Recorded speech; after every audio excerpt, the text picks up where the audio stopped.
কল্পনা করা যায়, গ্যালারি ভর্তি দর্শক নেই, নেই কোনো উদ্বোধনী অনুষ্ঠান। খোদ পাকিস্তানেই শুরু হতে যাওয়া পাকিস্তান সুপার লিগ বা পিএসএল এখন এক বড় অনিশ্চয়তার মুখে। মধ্যপ্রাচ্যের যুদ্ধের প্রভাবে পাকিস্তানে দেখা দিয়েছে তীব্র জ্বালানি সংকট, আর এই তেলের অভাবেই এবার খা খা করবে পিএসএলের স্টেডিয়ামগুলো। কিন্তু কেন এমন কঠিন সিদ্ধান্ত নিল পিসিবি? চলুন জেনে নেই বিস্তারিত। পিসিবি চেয়ারম্যান মোহসেন নকভি স্পষ্ট জানিয়েছেন, দেশে তেলের দাম আকাশচুম্বী হওয়ায় সরকার সাধারণ মানুষকে চলাচল সীমিত করতে বলেছে। এমন পরিস্থিতিতে 30,000 দর্শক নিয়ে ম্যাচ আয়োজন করা অসম্ভব। ফলে এবারের পিএসএল হবে সম্পূর্ণ দর্শক শূন্য স্টেডিয়ামে।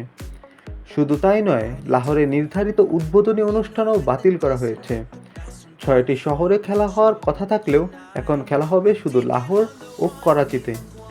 বিশেষ করে পেশোয়ারের ভক্তরা যারা প্রথমবার খেলা দেখার অপেক্ষায় ছিল, তাদের জন্য এটি বড় এক ধাক্কা।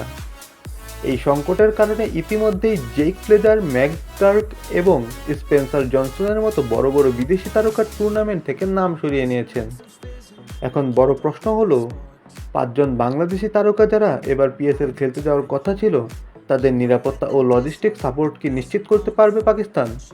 যদি তেলের অভাবে যাতায়াতই বন্ধ থাকে, তবে কি বিসিবি তাদের পাঠানোর ঝুঁকি নেবে? অবশ্য ইতিমধ্যে বাংলাদেশি প্লেয়াররা পাকিস্তানে পৌঁছে গেছে। ক্রিকেটারদের সুরক্ষা নিয়ে এখন বাড়ছে দুশ্চিন্তা। আপনার কি মনে হয়, এমন ভয়াবহ সংকটের মধ্যে পিএসএল আয়োজন করা কি ঠিক হচ্ছে?